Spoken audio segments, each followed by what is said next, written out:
Avogadro's number is a very important relationship to remember.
Is unbalanced.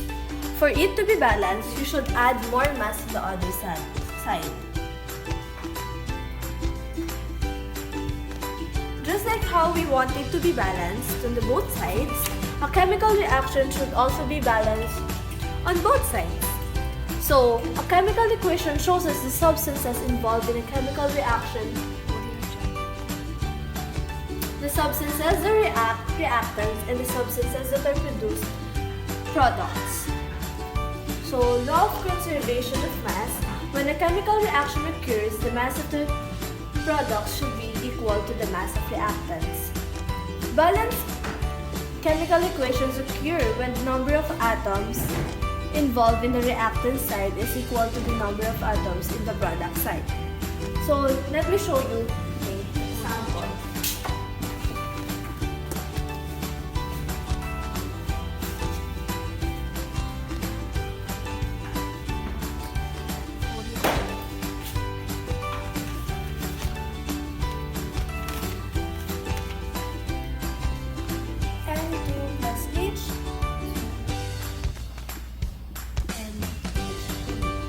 So this N2 plus H2 is the reactant, and this one is the product. So if you look at the periodic table, N is nitrogen,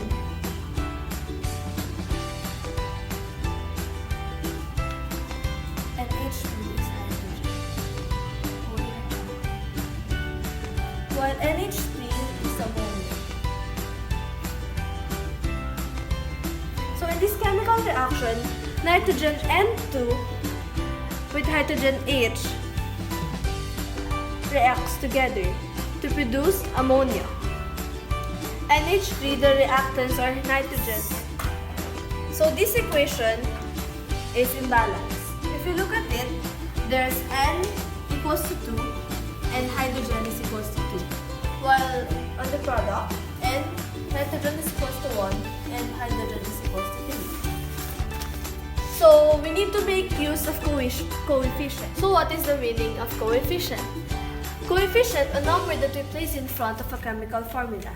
So for example, this equation, for it to be balanced, we put first 2 before NH3.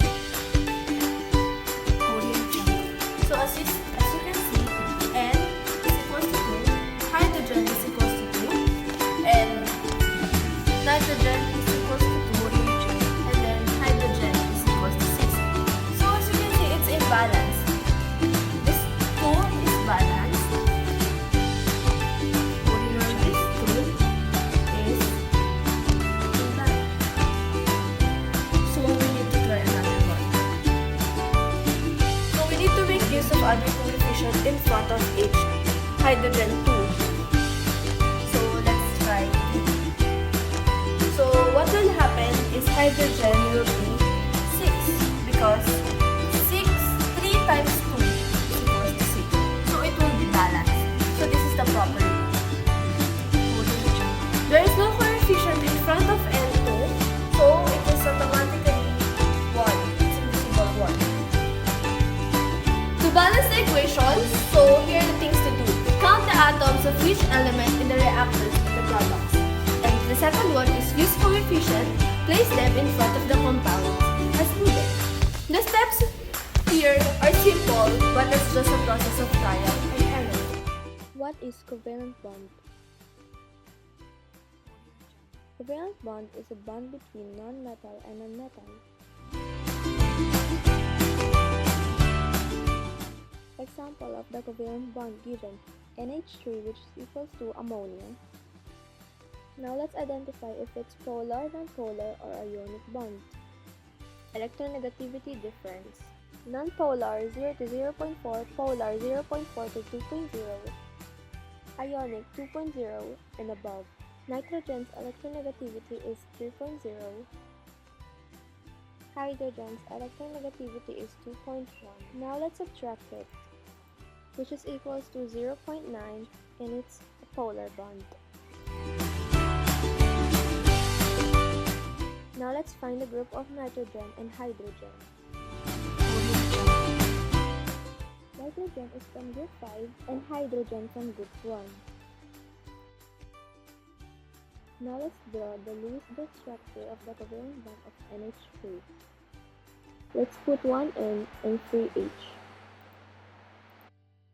Let's put 5 dots around nitrogen because it's from group 5 and 1 dot on each hydrogen. Now let's connect it together. The sharing of the electrons between the elements should be 8.